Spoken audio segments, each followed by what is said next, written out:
going to bring someone up here now who is a real hero on this issue. Actually, Julie and Craig. Both of you. These folks, if you don't know who they are, they're residents of Dimock, and they brought some of their water that comes out of their tap with them.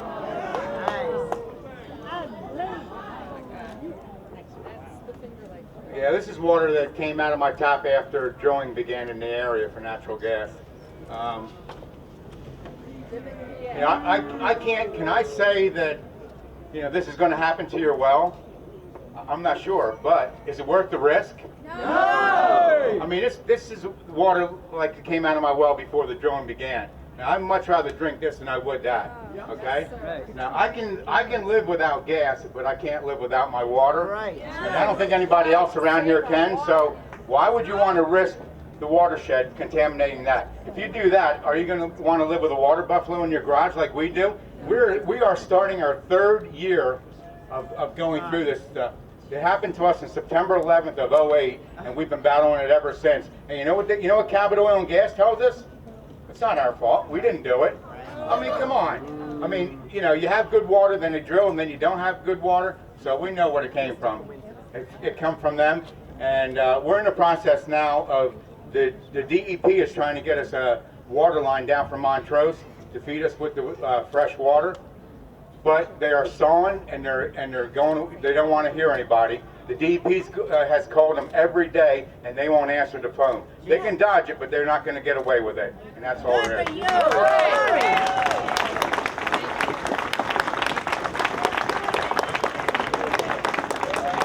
So, as I look at, and I'm saying this for the press, well, we're going to finish up in a second, and all of us can head over to sign in and start with these hearings.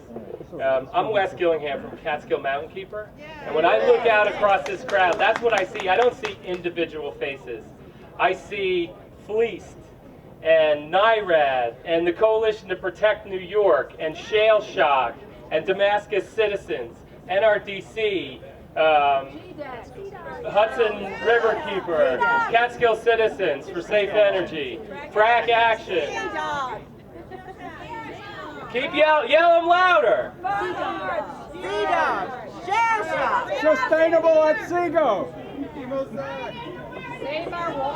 Enfield Neighbors for Safe Air and Water.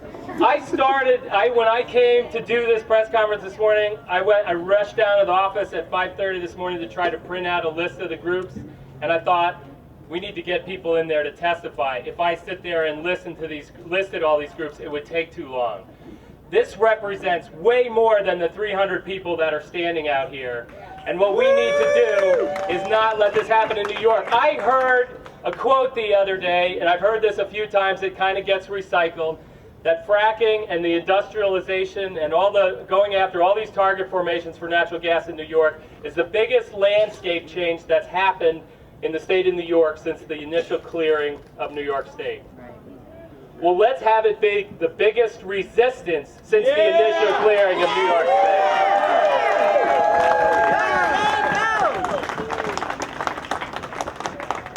Again, thank you all for coming, and we will take press questions. So if you're from the press, this isn't an open question thing, just for the press, questions for any of the speakers that are still here. No fracking way! No fracking way! No fracking way! No fracking way! No fracking way! No fracking way! No fracking way! No fracking way! No fracking way! No fracking way! No fracking way! No fracking way! No fracking way! No fracking way! No fracking way! No fracking way! No fracking way! No! Okay, let's go tell the EPA. Yes.